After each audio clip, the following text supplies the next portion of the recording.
చెట్లు పెంచడం అంత ఈజీ అనుకుంటాం కానీ డైలీ దీనికి వాటర్ పట్టడం 2-3 డేస్కి ఒకసారి వచ్చి మన గడ్డి మొలిస్తే గడ్డి వీకడం ఇట్లయితే చాలా టైం అయితే పడుతూ ఉంటుంది.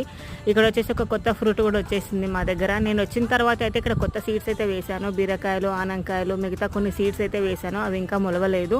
ఇక్కడ గోంగూర చూడండి ఎంత పెద్ద చెట్టు అయిందో. సీడ్ అనేది ఎంత స్ట్రాంగ్గా ఉంటే చెట్టు అనేది కూడా అంతే స్ట్రాంగ్ వస్తుంది. డైలీ అక్క నేను నిహిరా వచ్చి మేడ మీద కొద్దిసేపు కూర్చొని అందరు గప్పాలు ముచ్చట్లు అన్ని మాట్లాడుకొని కొద్దిసేపు చెట్లకు నీళ్లు పట్టేసి ఇట్లా కొద్దిసేపు అయితే టైం పాస్ అయితే చేస్తూ ఉంటాము.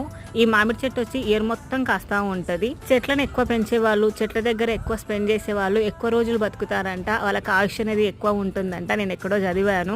అందుకేనేమో ఊర్లలో ఉండే వాళ్ళకి ఎలాంటి హెల్త్ ఇష్యూస్ అనేవి ఉండవు. హార్ట్ అటాక్లు అయితే అస్సలే రావు. నేను ఇప్పటి వరకు మా ఊర్లో హార్ట్ అటాక్ వచ్చి పోయింది ఒక్కరిని కూడా చూడలేదు. అంత హెల్దీగా ఉంటారు, అంతే పని చేస్తారు, ఎక్కువ నేచర్ కి దగ్గరగా ఉంటారు, పొలం పనులు చేసుకుంటారు కాబట్టి అంతే హెల్దీగా ఉంటారు. మెయిన్ గా చెప్పాలంటే అసలు స్ట్రెస్ తీసుకోరు ఏ విషయానికైనా.